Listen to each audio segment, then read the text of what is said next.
bohong. Aku hanya memikirkan satu peraturan penting. Kenapa kau lakukan hari ini kalau kau bisa melakukannya besok? Few moments later.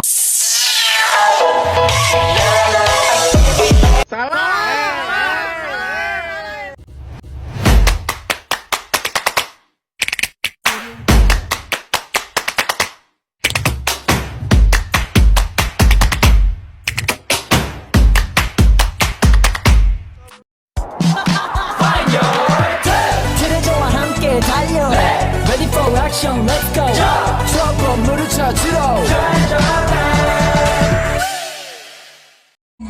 Assalamualaikum warahmatullahi wabarakatuh.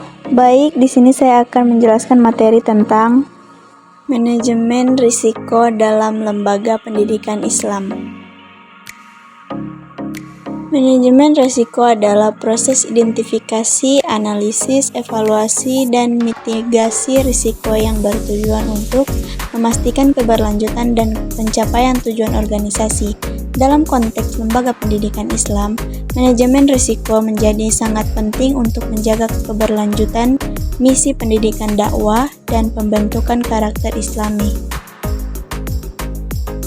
Jenis-jenis risiko. A.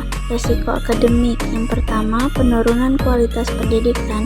Yang kedua, kurangnya tenaga pengajar kompeten yang memahami pendidikan berbasis Islam. Yang ketiga, ketidakketersediaan fasilitas yang mendukung pembelajaran Islam.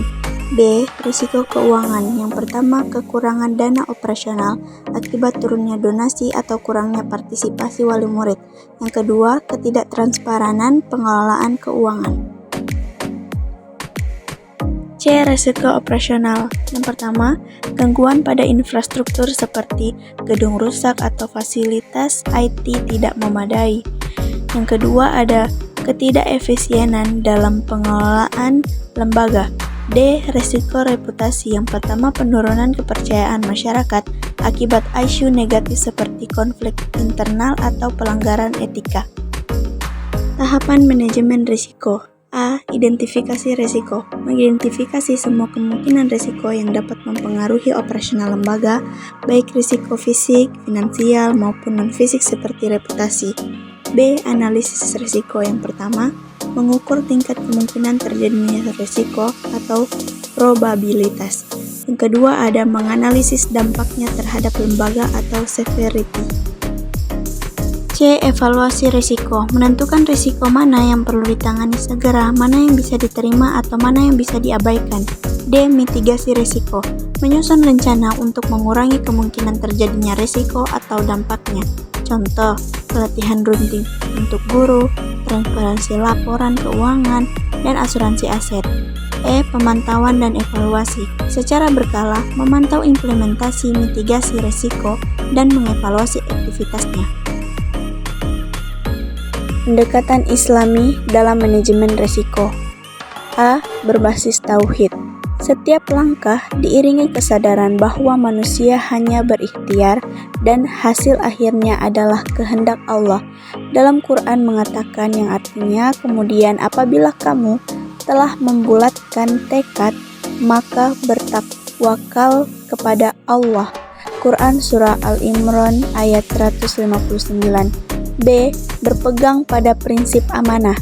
Pengelola lembaga harus menjalankan tugas dengan bertanggung jawab, jujur, dan transparan. C. Penerapan akhlakul karimah. Menghadapi risiko dengan sabar, ikhlas, dan penuh hikmah, serta memelihara hubungan baik dengan semua pemangku kepentingan.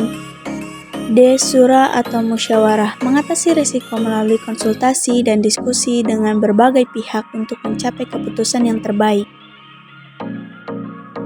Studi kasus manajemen risiko di lembaga pendidikan Islam. Kejadiannya, ketidakstabilan finansial dan penurunan kualitas pendidikan di pesantren Al-Falah.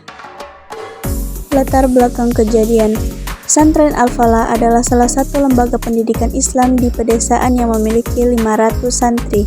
Selama 3 tahun terakhir, pesantren menghadapi masalah keuangan akibat menurunnya sumbangan dari donatur tetap. Dampak lainnya adalah penundaan pembayaran gaji guru, pemeliharaan infrastruktur yang tidak memadai, serta menurunnya kualitas pembelajaran. Kejadian ini menimbulkan risiko tambahan berupa kepercayaan masyarakat yang berkurang dan tingginya tingkat putus sekolah di kalangan santri. Penanganan yang dilakukan pesantren Al-Falah membentuk tim manajemen risiko dan mengambil langkah berikut. Yang pertama, diverifikasi sumber pendanaan melalui usaha mandiri seperti koperasi santri dan pertanian. Kedua, pelatihan pengelolaan keuangan bagi staf. Yang ketiga, program beasiswa internal untuk mencegah putus sekolah. 4. Melibatkan komunitas dalam penggalangan dana dan relawan untuk mengajar. Semoga videonya bisa bermanfaat ya teman-teman. Terima kasih sudah menonton. Dadah. Jangan lupa like and subscribe dan komen ya. Oke teman-teman, terima kasih sudah menonton video